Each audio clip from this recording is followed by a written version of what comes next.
Hello and welcome back to Retfurb.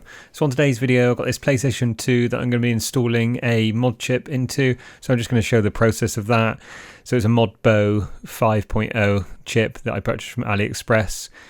So yeah, I'm going to be showing the process and doing that, stripping it down, doing all the soldering and everything, and then I'm going to show where I got it from. The link is actually for a different item. The item that I purchased is no longer on there for some reason, but I'm going to link in the description to the actual same item, and also I'll show you the link for the files that you need to put on the USB afterwards, or the hard drive.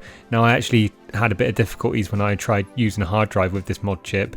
I couldn't get it to work for some reason. It might have just been something that I was doing, I wasn't configuring it right, but I ended up using a small USB adapter for an SD card and just plugged it in the front, so that worked perfectly.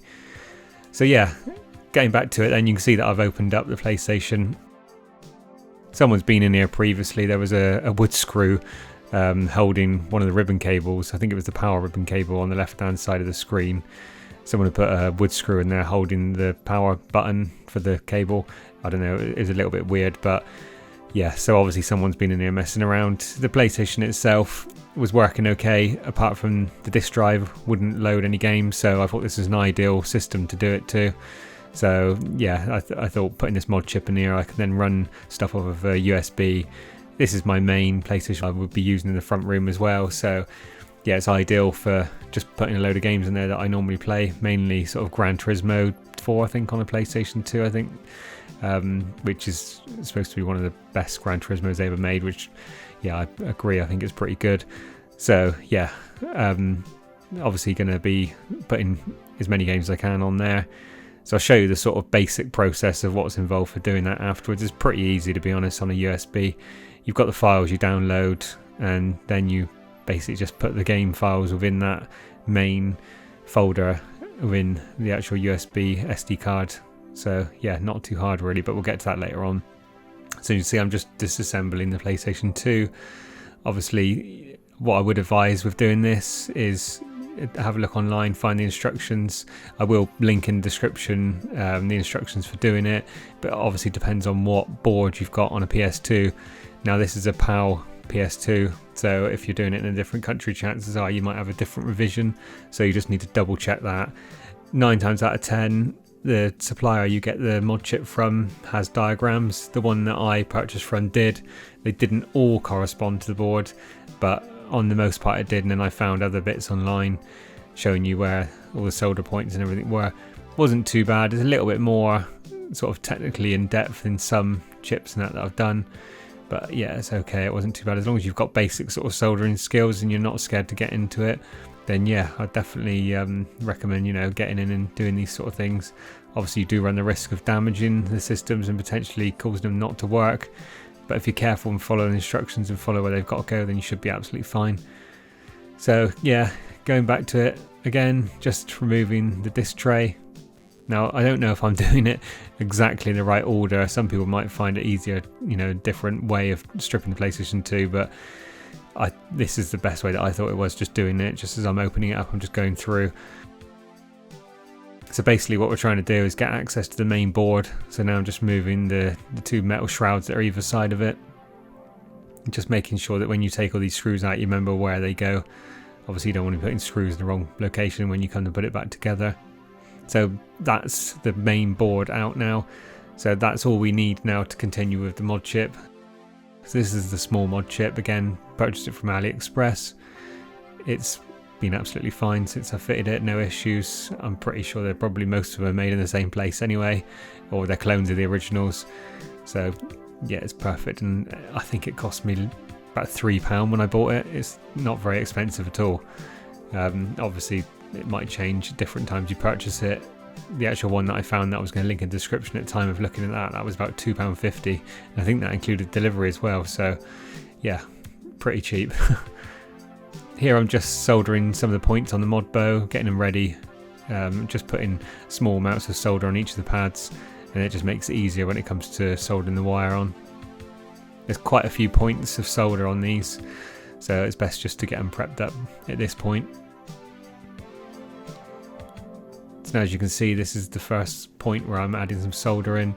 I'm just going over a little bit just to put a bit of solder in those locations, again just making it easier when I come to put those wires in place.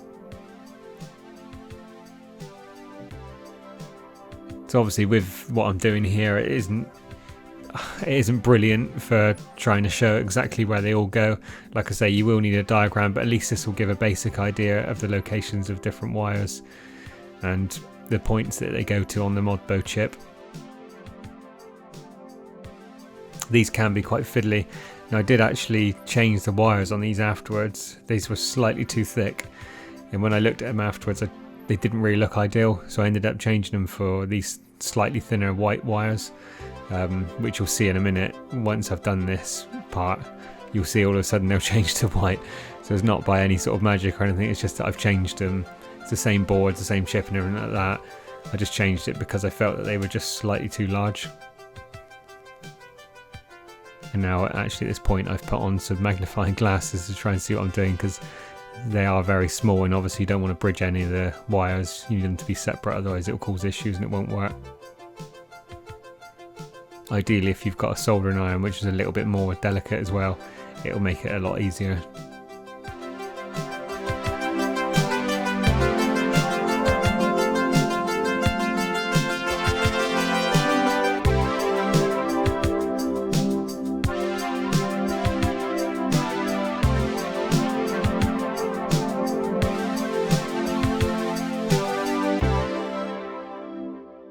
So these are nearly all the wires done in that location.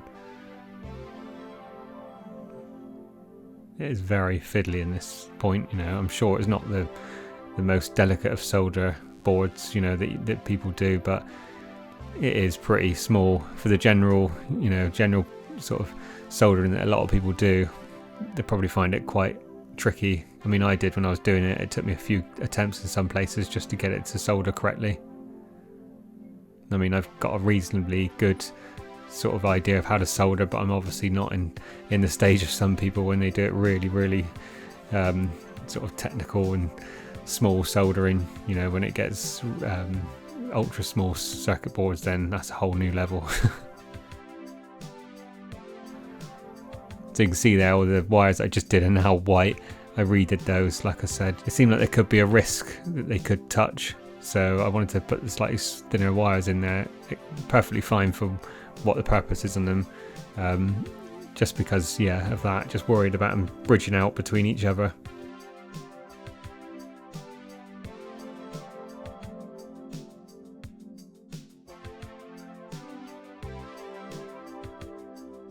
Some of the points on here which you solder are fairly easy, you know, you can do them pretty quick, but some of them, like I say, when on the chips, it makes it a little bit more trickier, and you need to be a little bit more accurate of what you're doing.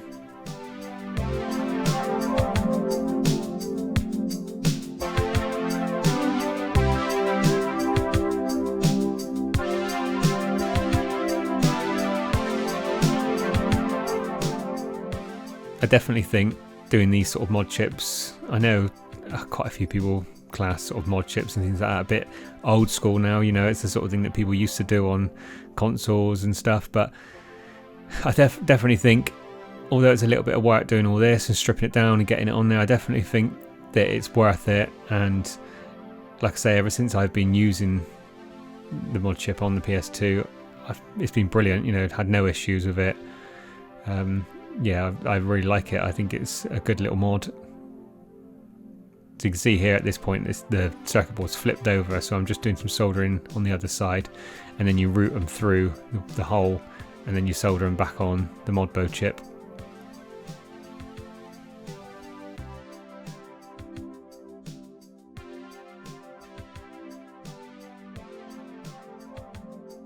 So stupidly here, I've decided to do the soldering right at the top of the screen where the camera was, just to make it even more difficult to see it.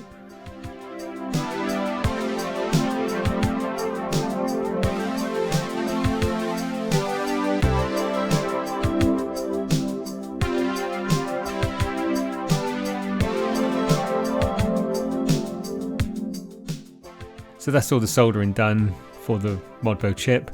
So now we can look at getting it all back together. Now what I actually did here, which I don't show, is I loosely put it back together, powered it up, made sure it was loaded into it, and then obviously before I put all the screws back in, which is the thing to do. Obviously you don't want to be leaving anything in potentially dangerous while you're plugging it in, but just to boot it up and make sure it's okay, you know, you can loosely fit it back into the PlayStation and then making sure it's okay, and if it is, then put it all back together, put all the screws in, which is exactly what I did.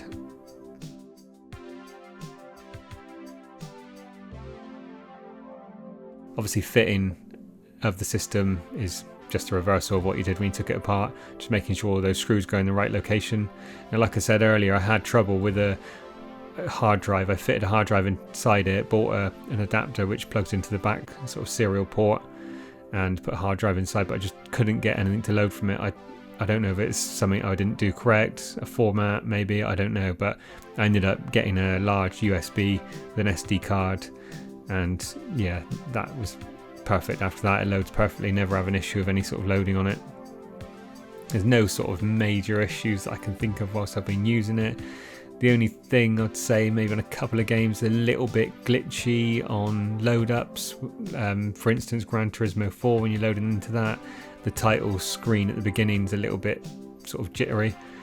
Whether that's just the ROM that I've got, the file, the ISO, I don't know, but yeah, it's a little bit funny. But other than that, it's fine, gameplay's fine. So yeah, that's basically it, that's the process. So now we'll look into the actual items. This is the item that I purchased, not the exact item, but this is the same type, which I'll link in the description, so you can see £2.74 at the time of putting that on there.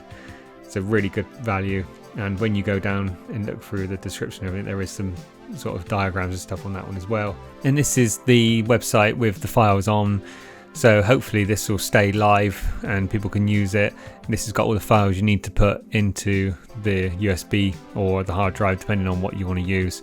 This is the actual file list now that you'll see when you load into the USB on the computer.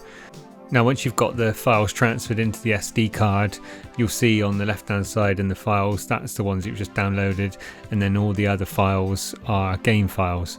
So what you do is you drag them straight into the main part of the SD card, and it loads directly from there. Each one separately, as you can see, I've now boxed, and that is files for a single game. And then once you've done that, you put it into the PlayStation, and then you can load it directly from the SD card. So now this is loading straight from the PlayStation now, so you can see it comes up with a Matrix logo and then loading boot menu. Now I'm recording this through my capture card, which is not that great, to be honest, so the quality of it doesn't look that good on the screen. But you can see now loading into it, you press on the left hand icon, it'll bring you into this open PS2 loader, and then it'll show you your list of games. So pretty simple. You then go into choose your game. Now there are some settings you can go into within that, which you can choose how it boots up, but you can see here it's loading into it. Now you do get a few weird flickery screens sometimes as you're loading in, and like I say, when you go into the actual screen for the intro for the Gran Turismo 4, you'll notice that it flickers. Now I haven't shown that on here, I'm just going to go past it, but this is real time loading time at the moment. I haven't fast forwarded it, I just wanted to show how long it takes to load in. I would say it's probably pretty similar to the CD, loading that in. Some games might be quicker, some games might be a bit slower, I'm not sure. I haven't tested them all, and I haven't tested them against the CD, so I can't really comment on that. But it's fine, you know, it's, you know, not that bad, I wouldn't say. It's loading into it reasonably quickly. So we're into the loading now into the main menu of the game. And like I say, other games will probably be different. But yeah, just showing you a demo of it working. So now we're in Gran Turismo 4, just as usual. So I'm just going to go into the game, just show that loaded up, and show a bit of gameplay on there. But that's it, really. I mean, there's nothing else much more to show. Like I said, through the whole video, it's a really good mod. I would definitely recommend doing it if you think you've got the skills to go in and do it, and you can do it without sort of causing any damage. You've got basic soldering skills, maybe a little bit more in depth than what most people would do. I struggled a little bit on a couple of little bits, but you can just make sure, and those magnifying glasses that I've got with the light on, they do come in handy when it's a little bit smaller. Some people will probably be laughing at that because they probably do some real small soldering in that's massive compared to that, but for the average sort of person, you know, it will be a little bit more technical than what they're probably used to. But yeah, other than that, it's really good. I've not had any sort of issues with any of the games other than what I said earlier with the flickering and occasionally loading in, but actual gameplay absolutely fine. So yeah, that's it. You can see I'm loaded into Gran Turismo 4 and just playing it, not very well. The capture card's rubbish that I've got. You can see it looks quite dark, so just disregard that. When it's actually playing, it plays as normal, it looks as normal. So yeah, that's it. I hope that's helped. I'll put as much links as I can in the description to show, you know, where to get the mod chip and the files and where the solder points are and things like that. Yeah, and if you've got any questions, please do ask. Hopefully I've covered everything. Hope you've enjoyed it. Thanks for taking the time to watch the video. It's really appreciated. Please like and subscribe, and we'll see you in the next one.